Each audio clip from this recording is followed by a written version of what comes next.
ابن عقیل اپنا واقعہ لکھتے ہیں کہ میں بہت ہی زیادہ غریب آدمی تھا۔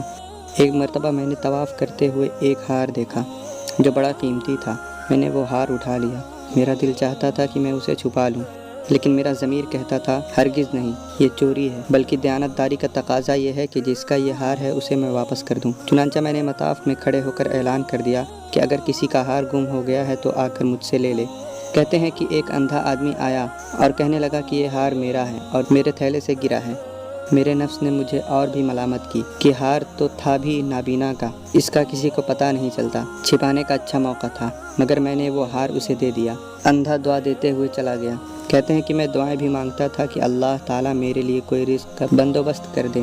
اللہ کی شان دیکھیں کہ میں وہاں سے ہیلا نام کی ایک بستی میں آیا۔ وہاں کی ایک مسجد میں گیا تو پتہ چلا کہ چند دن پہلے امام صاحب انتقال کر گئے۔ لوگوں نے مجھے کہا کہ نماز پڑھا دو۔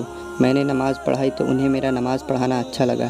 وہ کہنے لگے تم یہاں امام کیوں نہیں بن جاتے؟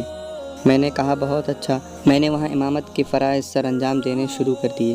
تھوڑے دنوں بعد پتہ چلا کہ جو امام صاحب پہلے فوت ہوئے تھے ان کی ایک جواں سال بیٹی ہے۔ وہ وصیت کر گئے تھے کہ کسی نیک بندے سے اس کا نکاح کر دینا۔ مقتدی لوگوں نے مجھ سے کہا جی اگر آپ چاہیں تو ہم اس یتیم بچی کا آپ سے نکاح کر دیتے ہیں۔ میں نے کہا جی بہت اچھا۔ چنانچہ انہوں نے اس کے ساتھ میرا نکاح کر دیا۔ شادی کے کچھ عرصے کے بعد میں نے اپنی بیوی کو دیکھا کہ اس کے گلے میں وہی ہار تھا جو میں نے طواف کے دوران ایک نابینا آدمی کو لوٹایا تھا۔ اسے دیکھ کر میں حیران رہ گیا۔ میں نے پوچھا یہ ہار کس کا ہے؟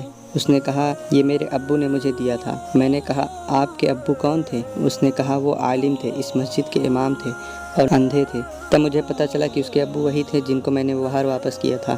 میں نے اس کو بتایا کہ یہ ہار تو میں نے ان کو اٹھا کر دیا تھا۔